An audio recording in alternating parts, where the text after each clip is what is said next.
ኢትዮጵያ 2025ን ያው አጠናቀን በጣም በድል ማለት ይቻላል ወደ ዲጂታል 2030 ኢትዮጵያን ወደ ተሟላ ዲጂታል ዓለም ለማቀላቀል እንግዲህ ትልቅ ስትራቴጂ በመንግስት ደረጃ ተይዞ የክቡር ጠቅላይ ሚኒስትራችን ኢኒሺዬቲቭ ግን ደግሞ ለሁሉም ዘርፍ የሚያገለግል ትልቅ ስትራቴጂ አናውንስ ተደርጓል። እንግዲህ እንደ ከተማና መሰረተ ልማት ሚኒስቴር በተለይ ደግሞ ከተማና ቴክኖሎጂ ከተማና ዲጂታል ኢትዮጵያ 2025 ምን አስተዋጽኦ አበርክቷል? ዲጂታል ኢትዮጵያ 2030 ደግሞ ከተሞቻችንን ወይንም ደግሞ እንደ ሀገር ያሉንን አቅሞች የት ለማድረስ ነው የሚሉ ጉዳዮችን ለማየት እንግዲህ ከተማ ባይዘው የዲጂታል ኢትዮጵያ 25 ከተሞቻችንን ስሉጥ የማድረግ ስማርት የማድረግ ትልቅ ፋውንዴሽን የጣሉበት ነው ብለን ማለት እንችላለን። ያ ማለት ነው ከተማን እንግዲህ እንደ አርበንን አስ ስፔስ ነው የምናየው እንደ ስፔስ አብዛኛውን ከቴክኖሎጂ ጋር ይሁን ከሌሎችም ጉዳዮች አኳያ እንደ ራዲያንት ወይንም ደግሞ እንደ ምቹ ሁኔታ ወይንም እንደ ኢነርጂ እንደ አቅምም የምንጠቀምበት ከተማን ነው።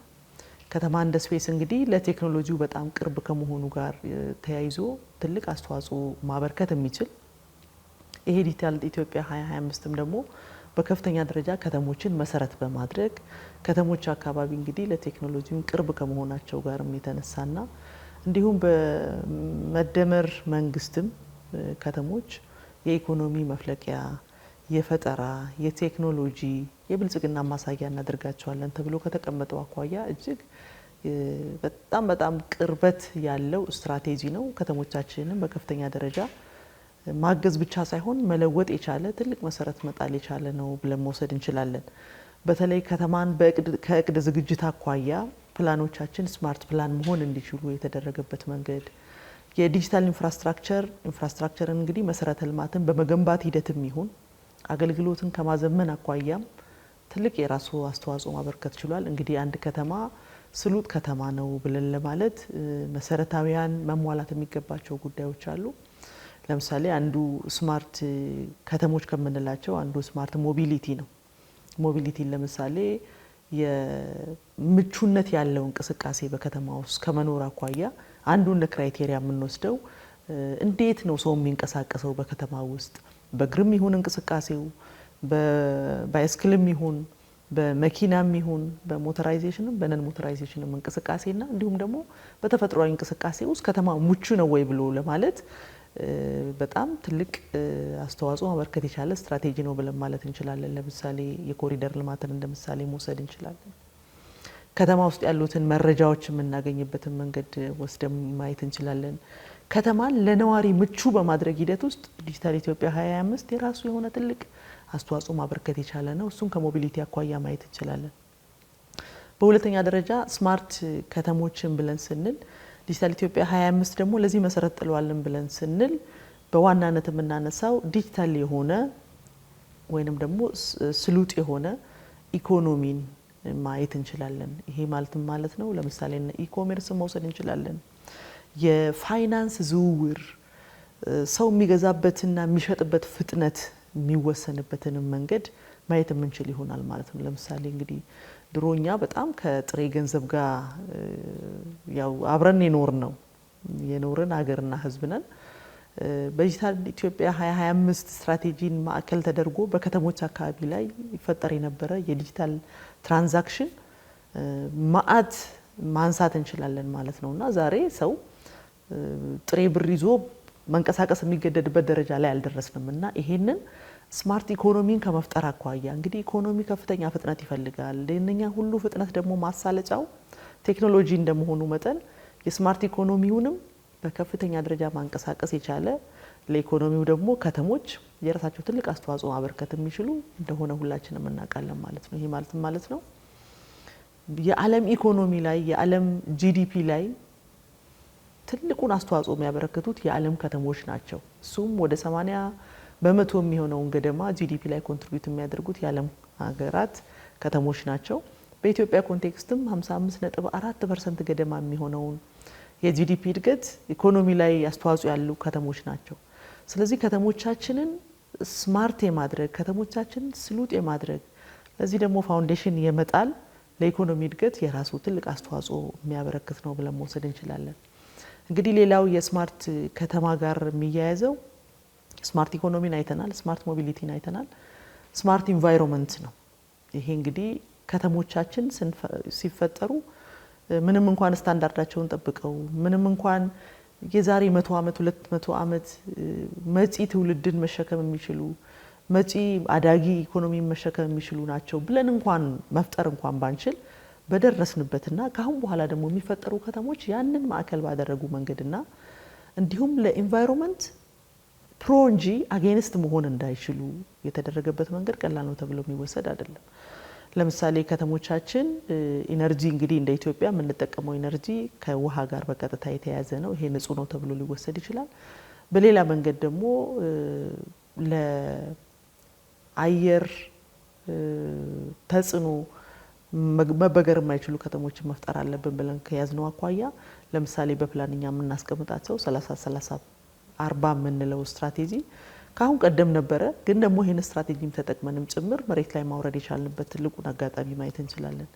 ይሄ ማለት ነው ለምሳሌ ከተማ ማለት ኮንክሪት ብቻ እንዳልሆነ ህንፃ ብቻ እንዳልሆነና 30% ገደማ የሚሆነው የከተማ አካባቢ አረንጓዴ መሆን አለበት ያልነውንም ጉዳይ ከግሪን ኢኮኖሚና ከኢንቫይሮንመንት ጋር ፍሬንድሊ መሆን እንዲችሉ የተደረገበት መንገድ በስትራቴጂ ተቀርጾ ሲሰራ የነበረበት ነው ብለን መውሰድ እንችላለን። በሌላ መንገድ ከኢነርጂ አጠቃቀም አኳያ ከተሞች ያው ኮምፓክትድ ስለሆኑ በጣም በጥግግት የሚኖርበት አካባቢ እንደመሆኑ መጠን በእንቅስቃሴ የምናጠፋቸው የኢነርጂ መጠን በከፍተኛ ደረጃ ከገጠሩ ይቀንሳል። ስለዚህ ከተሞች ሲስፋፉ ከኢንቫይሮንመንት ጋር የመታረቅ እንጂ የመጣላት እድል አይኖራቸውም የሚል ትልቅ አሳሰብ አለ። ከተማ ሲስፋፋ አካባቢ ላይ ተጽዕኖ ያደርሳል የሚለው የተሳሳተ በጥናትም በሳይንስም ዛሬ ላይ እየተረጋገጠ የመጣ ኢትዮጵያ ደግሞ እንደ ሀገር ይህንን የአረንጓዴ መሰረተ ልማትን እንግዲህ የአረንጓዴ አሻራ መርሃ ግብር ለዓለም ምሳሌ መሆን የሚችል ለገጠሩም ድፍን ለኢትዮጵያ ትምህርት መስጠት የቻለና በተለይ ደግሞ ከተሞቻችንም ዛሬ ትልቅ የመነቃቃት ባህል ብቻም ሳይሆን የላይቭሊሁድም ትራንስፎርሜሽን ነው ብለን ማለት የምንችልበትን የከተማ ግብርናንም ጭምር አካባቢንም አረንጓዴ በማድረግ ለከተማ ነዋሪውም ተጨማሪ ገቢ ማግኘት የምንችልበትን ሁኔታ ማየት እንችላለን። እንግዲህ የምንሰራቸው መሰረተ ልማቶች ዜጎች በእግራቸው መንቀሳቀስ እንዲችሉ ነን ሞተራይዝ ሳይክል ብዙ ጊዜ የተለመደ አይደለም። ይሄ ሁሉ ዞሮ ለኢንቫይሮንመንታችንን ፕሮቴክት ከማድረግ አኳያ የግሪን መሰረተ ልማትን ከግምት ውስጥ ያስገባ ነው። ይሄ በቀጥታ ከስትራቴጂው ጋር የሚያያዝ ነው ብለን መውሰድ የምንችልበት ነው ብለን ማለት እንችላለን። በሌላ መንገድ ስማርት እንግዲህ የምንለው የተቀላጠፈ ህይወት ቀላል የሆነ ህይወት ዜጎች መኖር እንዲችሉ ዲጂታሊ ወይንም ደግሞ ኢገቨርናንስን ማረጋገጥ መቻል ይጠበቅብናል። በተለይ ከተማ አካባቢ ላይ የሚኖረው ነዋሪ በተቀላጠፈ መንገድ ከሰው ንክኪ ውጪ በሆነ መንገድ አገልግሎት የዘመነ አገልግሎት ዜጎቻችን ማግኘት እንዲችሉ የተደረገበትን መንገድ በዲጂታል ኢትዮጵያ 2025 ላይ ለዚህ ሁሉ ፋውንዴሽን ጥሎ ማለፍ የቻለ ለከተሞቻችን ትልቅ አስተዋጽኦ ማበርከት የቻለ ትልቅ ስትራቴጂ ነው። እንግዲህ ሁሉ ጋር የሚታይ በጣም ቪዚብል የሆነ ይሄንን ደግሞ ለስማርትነሱ ወይንም ደግሞ ለስሉት ከተሞች መሰረት የጣለ ስትራቴጂ ነው ብለን መውሰድ እንችላለን። ይሄንን በጣም በተሳካ መንገድ አሳክተን አጠናቀን ዛሬ ላይ ደግሞ የዲጂታል ኢትዮጵያ 2030ን አናውንስ አድርገናል። ከዛ ደግሞ ከተሞቻችን ምንድነው የሚጠቀሙት፣ የት ነው መዳረሻው፣ ምንድናቸው አላማዎቹ፣ ግቦቹ ምንድናቸው ብለን ካየን እንግዲህ አንድ ብለን ጀምረናል በዲጂታል ኢትዮጵያ 2025 በዚህ ስትራቴጂ ውስጥ ያሳካናቸውን መልካም ተሞክሮች ወደሚቀጥለው ስትራቴጂ ማሸጋገር፣ ክፍተቶችን ደግሞ የማረም በ2025 ስትራቴጂ ተጥሎ የነበረው መሰረት በ2030 ላይ ደግሞ የተሟላ ለማድረግ ነው በከፍተኛ ደረጃ እንቅስቃሴ እየተደረገ ያለው። እሱም እንግዲህ በዋናነት የዲጂታል ኢትዮጵያ 2030 ዋናው አላማ በመሰረታዊነት ሶስት ጉዳዮች ናቸው ብለን ማለት እንችላለን። አንደኛው አክሰስ የመፍጠር እኩል ተጠቃሚነትን የማረጋገጥ ይሄ ሲባል እንግዲህ የኢትዮጵያን እድገት ለማረጋገጥ ከተሞች ላይ ብቻ በመንሰራቸው ስራዎች ሳይሆኑ ከተማን እንደ ኢንትሪም ወይንም ደግሞ እንደ ኢነርጂ ወይንም እንደ ራዲያንት ወስደን የገጠሩንም ማህበረሰብም ጭምር ተቀራራቢነት ያለው አክሰስ ማግኘት እንዲችሉ ተደራሽነትን ማስፋት እንዲችሉ ምክንያቱም ከተማ አካባቢ ላይ ያለው በስፋት እየተጠቀመ በሄደ ቁጥር ገጠር አካባቢ ላይ ደግሞ ያለው በዝቅተኛነት ደረጃ ዝቅ ያለ በሄደ ቁጥር እየተጣጣመ ወይም ደግሞ ሆሊስቲክ የሆነ ኢኮኖሚ እድገት እናገኛለን ማለት የሚቻል ስላልሆነ በዋናነት ዋናው ዓላማ ምንም እንኳን ከተሞች የቴክኖሎጂ ፈጠራ ማዕከል ቢሆኑም የኢንተርፕረነርሺፕ ማዕከል ቢሆኑም ለቴክኖሎጂ ቅርብና የኢኮኖሚ ማዕከላት ቢሆኑም ገጠር አካባቢ ላይ ደግሞ የሚሰሩ ስራዎችም ከዚህ ጋር የሚጣጣሙ መሆን አለባቸው የሚልና ለዚህ ደግሞ የእኩል ተጠቃሚነትን አክሰስ ለሁሉም የመፍጠርን ኮኔክቲቪቲ ለምሳሌ በዲጂታል 2030 እንግዲህ እንደ ፈጣሪ ፈቃድ እዛ ስንደርስ ኮኔክቲቪቲ 100% የሚደርስበትን መንገድ በስትራቴጂው ተመላክቷልና ይሄ አክሰስን የመፍጠር የእኩል ተጠቃሚነትን ጉዳይ ከመፍጠር አኳያ ገጠርም ላይ የተጀመሩ ስራዎች እንዳሉ ይሄ በግብርና ትራንስፎርሜሽን ለምሳሌ አርሶ አደሮቻችን በየማሳዎቻቸው ሆነው ስለ ገበያ ሁኔታን መረጃ የሚያገኙበት መሀል ላይ ያላስፈላጊ ደላላ ኦር ምንም ቫልዩ ቼን ላይ ኢፌክት የሌላቸው አካላት የማይገኙበት እዛው ሆኖ ብሩን ሴቭ ማድረግ የሚችልበት ዲጂታሊ መረጃ ማግኘት የሚችልበትን ለዚህ ደግሞ ዲጂታሊ ደግሞ እውቀት ማግኘት እንዲችሉ የተለያዩ ርዕሰ ጉዳዮች በስትራቴጂው የተጠቀሱ ስለሆኑ አክሰስን ከማምጣት አኳያ እኩል ተጠቃሚነትን ከማረጋገጥ አኳያ በከፍተኛ ደረጃ ይሰራል። በሌላ በኩል የከተሞች በዲጂታል ኢትዮጵያ 2025 ላይ ለስማርት ከተሞች መሰረት ጥለዋል ስትራቴጂው። በ2030 ግን ለከተሞቻችን ከስማርት ከተማ በዘለለ ብልህ ከተሞችንም የመፍጠር ዓላማ በውስጡ ይዟል ማለት እንችላለን።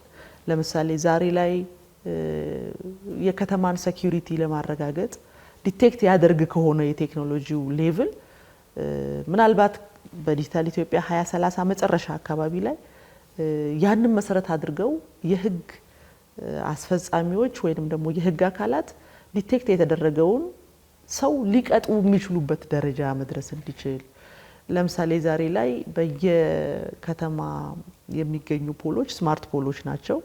እንዲሁ ለውበት ለብርሃን ብቻ ሳይሆን የሴኩሪቲ ኢሹዎችንም አድሬስ ማድረግ የሚቻልበት የጸጥታ ሁኔታን የሚቆጣጠርበት የከተማ ነዋሪው ደግሞ መረጃ የሚያገኝበት እንደሆነ ታሳቢ ማድረግ ያስፈልጋል። ይሄ ደግሞ ከህግ አስከባሪ አካላት ጋር ኮኔክት የሚደረግበት ራሱን ከጥቃት የሚከላከልበት መረጃ ከመስጠት ባሻገር የሳይበር ሴኩሪቲን በራሱ መንገድ ፕሮቴክት ማድረግ የሚችልበት እንግዲህ ሁሉ ነገር ዛሬ ዴታ አይደለም። ጤናም ካለን ዴታ ነው፣ ግብርና ካለን ዴታ ነው። ሁሉ ነገር ከዳታ ጋር የሚያያዝ ነው። ያን ዴታ የራሳችን ማዕከል የሆነ በመገንባት ያንን መሰረት አድርገው ደግሞ አጌንስት የናሽናል ኢንተረስት ላይ ሊመጡ የሚችሉትን ነገሮች ራሱ ዲፌንድ እንዲያደርግ ራሱን ፕሮቴክት ማድረግ የሚችል እንደሆነ ዲጂታል ኢትዮጵያ እንግዲህ 2030 ላይ የምንጠብቅ ነው የሚሆነው።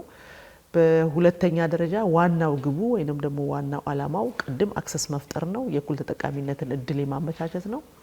በሁለተኛ ደረጃ ደግሞ ከፍተኛ የስራ እድል መፍጠርን ታሳቢ ያደረገ ነው። እንግዲህ ከተማ አካባቢ ምንም እንኳን በጣም የሚያስገርሙ በጣም የሚያስደንቁ የሚያስደምሙ ስራዎች ሰርተናል፣ በጣም እጅግ ውጤታማ የሆኑ አሁንም ግን መሻገር ያልቻልናቸው ከኢኮኖሚ እድገትም አኳያ እንዲሁም ደግሞ ማህበረሰባችን የፖፑሌሽን ግሮዝን ማኳያ አሁንም ከፍተኛ የስራ እድል ፍላጎት አለ ማለት ነው። ስለዚህ ዲጂታል ኢትዮጵያ 2030 በከተሞች ውስጥ ያለውን ስራ አጥነት ከመቀነስም አኳያ የራሱ አስተዋጽኦ ማበርከት ይችላል ብለን እናምናለን። በጣም በተስፋ የምንጠብቀው የአዲሱ የከተማ ልማት ፖሊሲያችንም ጋር በቀጥታ መዛመድ የሚችል ይሄንን ማዕከል አድርገን እንዲሁም ደግሞ በማጸደቅ ሂደት ላይ የያዝነው የከተማ ልማት ፖሊሲ እንደመሆኑ መጠን ከዚህ ጋር ማስታርቀን እንደገና ኢንፑት የምንወስድበትንም እና የመጨረሻ ፋይናላይዝ የምናደርግበት ጊዜ ላይ ያለን ስለሆነ እንደ ከተማ እንግዲህ ዲጂታል ኢትዮጵያ 2025ም ትልቅ አስተዋጽኦ አበርክቶ ያለፈ 2030 ደግሞ ከዚህ የበለጠ በኢነርጂ አጠቃቀም በአገልግሎት አሰጣጥ ማዘመን በኢኮኖሚ እንቅስቃሴዎች በሰዎች እንቅስቃሴዎች መካከል ያሉ ጉዳዮች አብዛኛው ነገር ወደ ስማርትነስ የሚመጣበት ብቻም አይደለም ወደ ብልህ ከተሞች የመፍጠርም እንዲሁም ደግሞ ኢኮኖሚ የመፍጠርም እና የናሽናል ሴኩሪቲ ኢሹዎችንም ማድረስ ማድረግ የሚችል ትልቅ ስትራቴጂ ነው ብለን መውሰድ እንችላለን።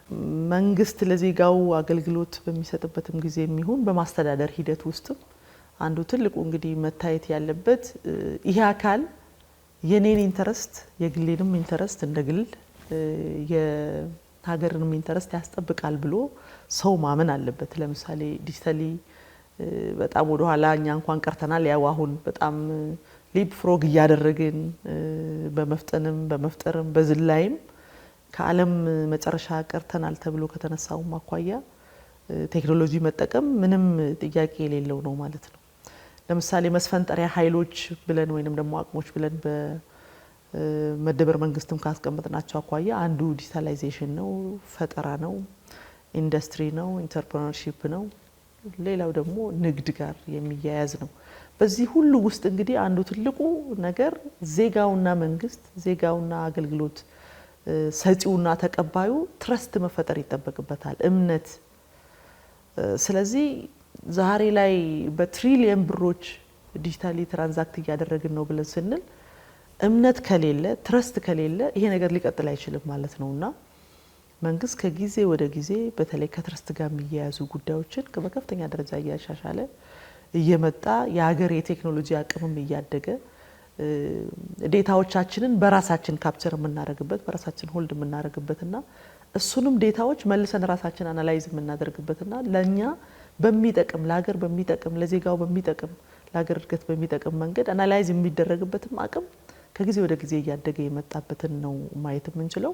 እንግዲህ በዚህ ውስጥ ትረስት አደገ ማለት በየትኛውም አካባቢ ያለ ማህበረሰብ ያለ ምንም ተጽዕኖ ያለ ምንም አድሎና መገለል አገር ከምታበረክተው የኢኮኖሚ አስተዋጽኦ አኳያ መቋደስ ይችላል ብሎ ሲያምን ያንን ደግሞ ተግባራዊ ማድረግ የሚችል ቴክኖሎጂዎች ሲዘረጉ ያንን አምኖ ደግሞ ተግባራዊ ማድረግ የሚችል የመንግስት አፓራተስ ሲፈጠሩ እንግዲህ የተሟላ የትረስት ጉዳይ የአቅም የማደግ ጉዳይ እንዲሁ የስራ እድልም ከዚህ ጋር በቀጥታ ተያይዞ የሚመጣ ነው የሚሆነውና ትረስትም አንዱ አላማው ነው የሚለውን ለማንሳት